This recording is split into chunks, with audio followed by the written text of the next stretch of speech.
Hello friends, எப்படி இருக்கீங்க? பாவக்காய் செய்யலான்னு இருக்கிறேங்க. பாவக்காய் பொரியல், கீரை பொன்னாங்கண்ணி கீரை சுத்தம் பண்ணாங்க. அதை கழுவி இன்னைக்கு கீரை கடையலாம். இருந்தாலும் எவ்வளோ சூப்பராக இருக்குங்க, அவ்வளோ நல்லா இருக்குங்க. கடைஞ்சா டேஸ்ட்டே தனியாக இருக்கும். எவ்வளோ டேஸ்ட்டாக இருக்கும்.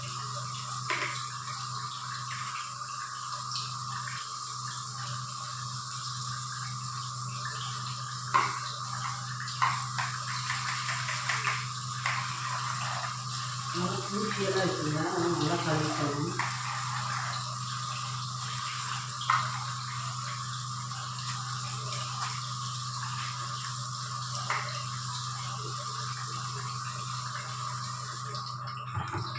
அரிசி ஊற வச்சுருக்கோங்க. இது குப்பை எடுத்து வச்சுருக்கோங்க. செடிகளுக்கு போடுறதுக்காக குப்பை எடுத்து வச்சுருக்கோம். நம்ம சமைக்கிறது எல்லாமே இதில் போட்டு வச்சுருக்கோம். வெங்காயம் போட்டு காய் நறுக்கணும் எல்லாமே நல்லா கழிப்போம்னா வெளியெல்லாம் ஏதாவது குப்பை அது இது பூச்சியெல்லாம். ஒரு மருந்து எதுவுமே போடலைங்க. சுத்தமான கீரை. ஊரியா மருந்து அந்த மருந்து இந்த மருந்தெல்லாம் எதுவும் அடிக்கலை. நம்ம வீட்லேயே பாருங்கள், சூப்பராக கழுவிட்டோம். அது பச்சை மிளகா போட்டுக்கலாங்க கீரைக்கு. எல்லாமே கழுவி செய்கிறது தான் நல்லது. வெங்காயம், மிளகா எல்லாமே. பாருங்கள், தண்ணி வச்சுருக்கிறேன், கொதிக்குது. பச்சை மிளகா போட்டேன். தண்ணி வச்சு பச்சை மிளகா மாத்திரம் போட்டு நல்லா வேகணுங்க. நல்லா கொதித்த பின்னாடி அப்புறம் தான் கீரை போடணும். கீரை ஒரே வெயிலில் எடுத்துடணும், இல்லைன்னா கடுத்து போயிடும். இஞ்சியும் பூண்டு உளிச்சு வச்சுருக்கிறேங்க. இது இஞ்சி பூண்டு பேஸ்ட் அரைக்கிறதுக்கு நம்ம நல்லா கழுவிக்கணும். கழுவி வெட்டிக்கலாம். இதெல்லாம் மண் எல்லாம் இருக்குங்க, நல்லா கழுவிட்டோம்னா சுத்தமாக இருக்குது. பூண்டெல்லாம் உளிக்கிறது ஈஸிங்க. ஒரு தட்டு நம்ம மிளகு ஜீரகம் நுணுக்கிற இதில் தட்டுனாவே தோல் பூரா வந்துடும். ஒரு தட்டி எடுத்து போட்டு செய்யலாம். இல்லைன்னா நம்ம தண்ணியில் ஊற வச்சுருந்தா செய்யலாம். கழுவிட்டேங்க, நல்லா கழுவிருக்கிறேன். இதை ரெண்டாக வெட்டிக்கோணுங்க. இஞ்சி கொஞ்சம் நறுக்கிக்கணும், இல்லைன்னா மிக்சியில் அரைக்காது. ரெண்டாக வெட்டிக்கலாம். பாருங்கள், இந்த மாதிரி வெட்டி போட்டோம்னா நல்லா நைஸாக அரைச்சிடும்.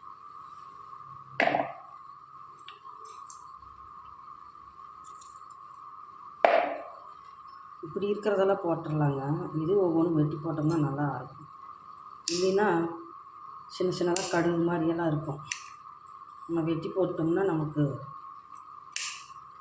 நல்லா பேஸ்ட் ஆகிடும். அது வெட்டுறதுக்கு எவ்வளோ நேரம் ஆகுங்க, சீக்கிரம் வெட்டிடலாம். பாருங்க, இப்படி வெட்டி போட்டுக்கணும்.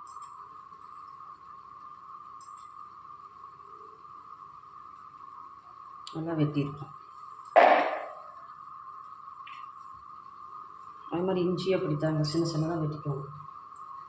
இல்லை மிக்சியில் அரைக்காது, நமக்கு தான் 2 வேலை.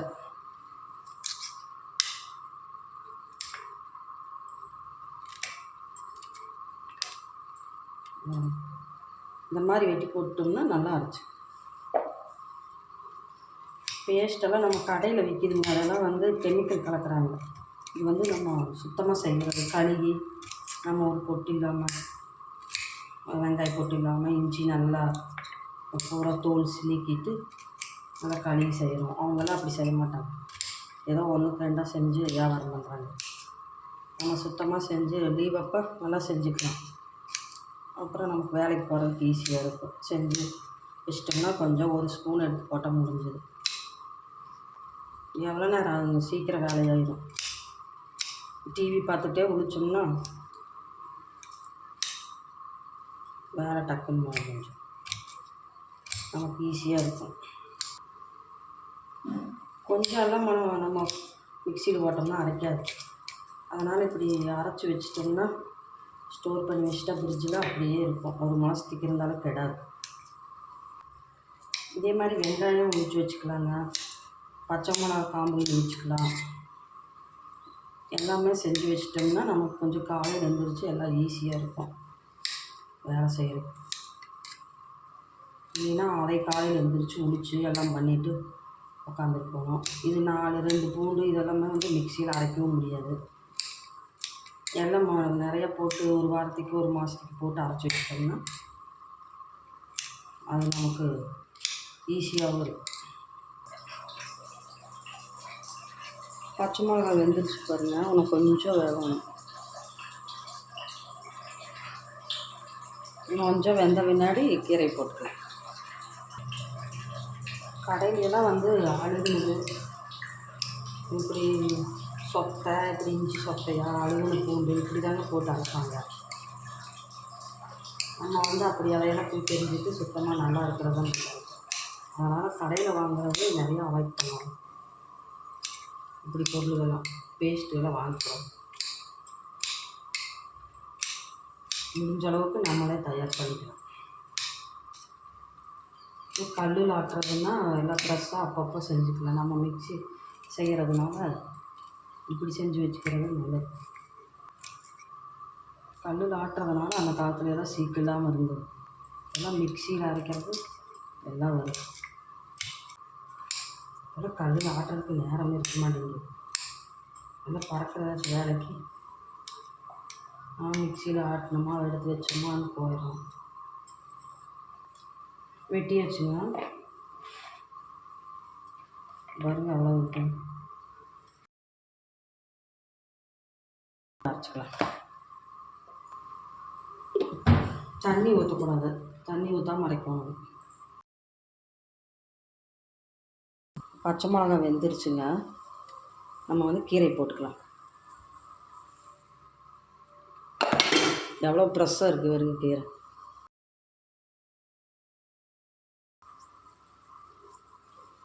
ஒரே ஆவியில் எடுத்துடணுங்க, இல்லைன்னா கடுத்து போயிடும்.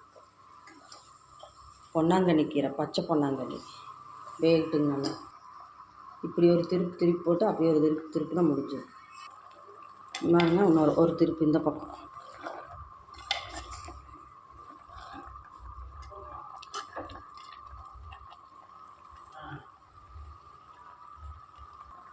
அவ்வளோதாங்க, ஒரே செகண்ட் தாங்க, 1 நிமிஷத்தில் வெந்துடும். அது இளங்கீரைனால பாருங்க, அடுப்பை ஆஃப் பண்ணிட்டேன். உப்பு போட்டுக்கோணுங்க, உப்பு போட்டு எண்ணெய் ஊற்றி கலக்கி வச்சிடணும். அப்போ தான் அப்படியே வெள்ளையாகவே இருக்கும். 1 மாதம் ஆனாலும் கலர் மாறாது, கெடவும். ஃப்ரிட்ஜில் எடுத்து வச்சிடலாம். எண்ணெய் ஊற்றி கலக்கியிருக்கிறேங்க.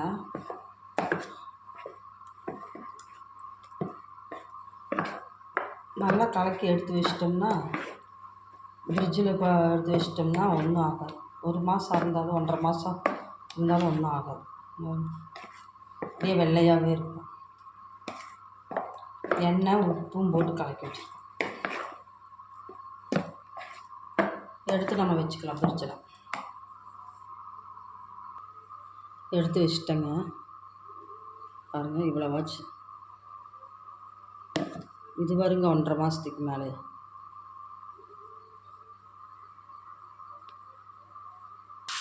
வெங்காயம் ஜீரகம் போட்டுருக்குறேங்க, கீரைக்கு வணக்கலாம்.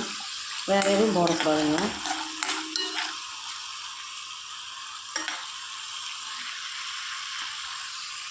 வேக வச்சுருக்கிறேன். பச்சை மிளகா, கீரை.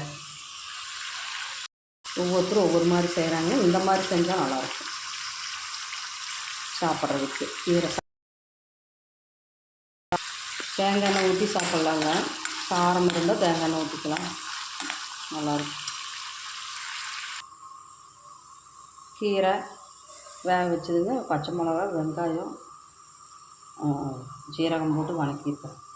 பச்சை மிளகாயும் கீரையும் போட்டு வேக வச்சு வச்சுருக்கிறேன். இது வெங்காயமும் ஜீரகம் போட்டு வணக்கி எடுத்து போட்டிருக்கிறேன். உப்பு போட்டிருக்கிறேன். நம்ம அரைச்சிக்கலாம். கொஞ்சம் பச்சை தண்ணிங்க, சுடு தண்ணி ஊற்றக்கூடாது. கொஞ்சம் 1/4 டம்ளர் பச்சை தண்ணி ஊற்றிக்கலாம். கீரைக்கு தகுந்த மாதிரி பச்சை தண்ணி ஊற்றி அரைச்சிட்டா செம்ம டேஸ்ட்டாக இருக்குங்க. இது மாதிரி நீங்களே செஞ்சு பாருங்கள். எவ்வளோ பச்சையாக இருக்குது பாருங்கள். கீரை அரைச்சிட்டேன் பாருங்கள். இது பாருங்கள், இப்படி தாங்க அரைக்கணும். ரொம்ப கடுத்து கருப்பாயிடும், அப்புறம் டேஸ்ட் இருக்காது. இந்த மாதிரி செஞ்சோம்னா டேஸ்ட்டாக இருக்கும். இந்த கீரை சாப்பிட இன்னும் கொஞ்சம் சோறு போட்டு சாப்பிட்லாம் அப்படின்ட்டு இருக்குங்க. அவ்வளோ டேஸ்ட்டாக இருக்கும் கீரை. இது மாதிரி நீங்களே செஞ்சு பார்த்துட்டு எனக்கு கமெண்ட்டில் சொல்லுங்கள்.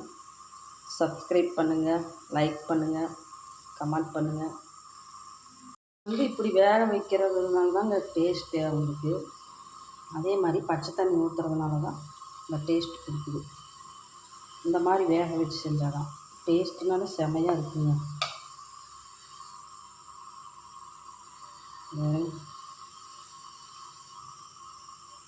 சூப்பராக இருக்குது.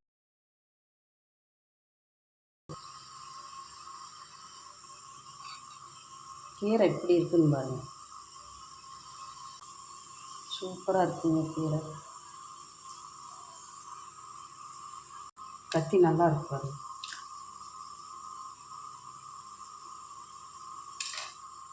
இது விலை வந்து பாருங்கள். ஆனால் கத்தி நல்லா இருக்குது, நல்லா ஷார்ப்பாக இருக்குது. காயெல்லாம் அதான் இந்த மாதிரி கத்தி பண்ணியிருக்காங்க பாருங்கள். கவர் பார்த்தாவே நாங்கள் வாங்குவோம். காயெல்லாம் நல்லா சூப்பராக வெட்டுது.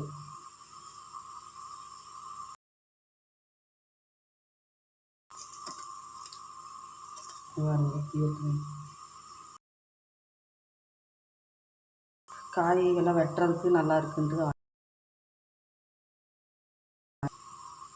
இந்த கத்தி. ஒவ்வொரு கத்தி வெட்ட மாட்டேங்குது, இது நல்லா வெட்டுது, ஷார்ப்பாக இருக்குது.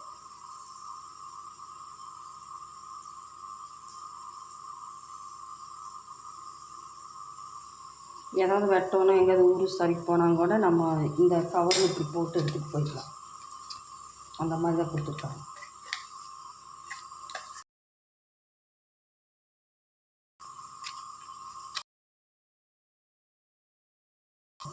யாருக்கு கைக்கு காலுக்கு படாமல் இருக்குது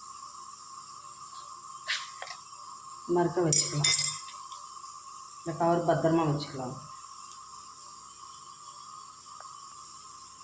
இந்த பாவக்காய் அப்படி தான் சின்ன சின்னதாக வெட்டிக்கோங்க, அப்போ தான் நல்லாயிருக்கும். இந்த விதையெல்லாம் எடுத்துட்டு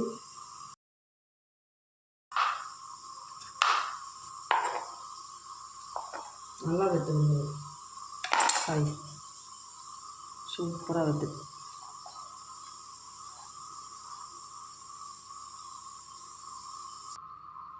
பாவக்காய் செஞ்சுக்கலாங்க. அறுத்து வச்சுருக்கிறேன், வெங்காயம் அரிஞ்சு வச்சுருக்கிறேன், எண்ணெய் ஊற்றிட்டேன்.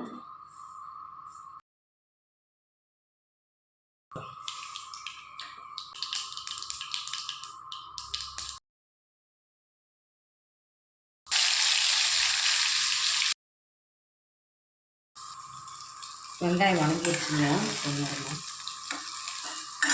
பாவக்காய் போட்டு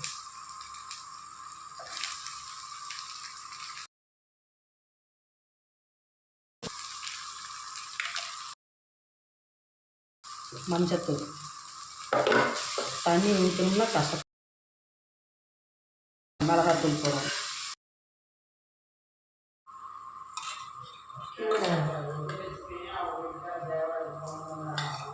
கொஞ்சமாக போட்டு தின்னாலும் அமிர்தமாட்டு இருக்குங்க. பாருங்க எப்படி சாப்பிட்டேன் பசினால், அதனால் உங்களுக்கு காமிக்கலான்ட்டு. பாருங்க கலரே பாருங்க எப்படி இருக்குது.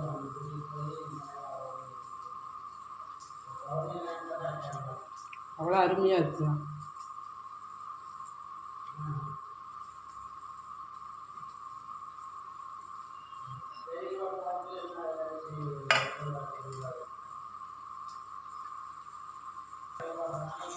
வயிறே நிறைஞ்சு போச்சுங்க. மறுக்கா சாப்பாடு போட்டு சாப்பிட்டு கீரை ஒன்றே போதும், அவ்வளோ டேஸ்ட்டு. திரும்ப கொஞ்சம் போட்டு சாப்பிட்லான்னு இருக்கும். பாவக்காய் வெந்துட்டுருக்குங்க.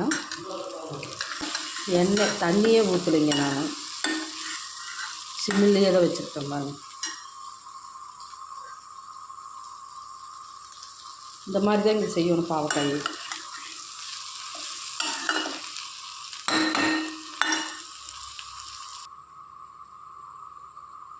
பாவக்காய் வெந்துருச்சுங்க.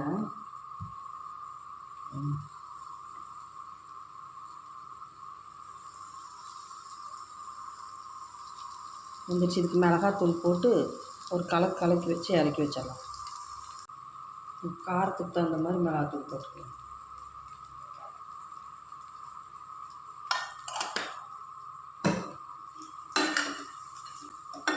அவ்வளோதாங்க, பாவக்காய் ரெடி. அடுப்பு ஆஃப் பண்ணிடலாம்.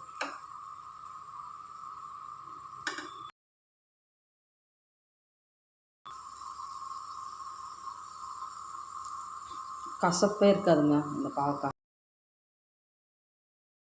இருக்காது. நீங்களே இது மாதிரி செஞ்சு பார்த்துட்டு கமெண்ட்டில் சொல்லுங்கள்.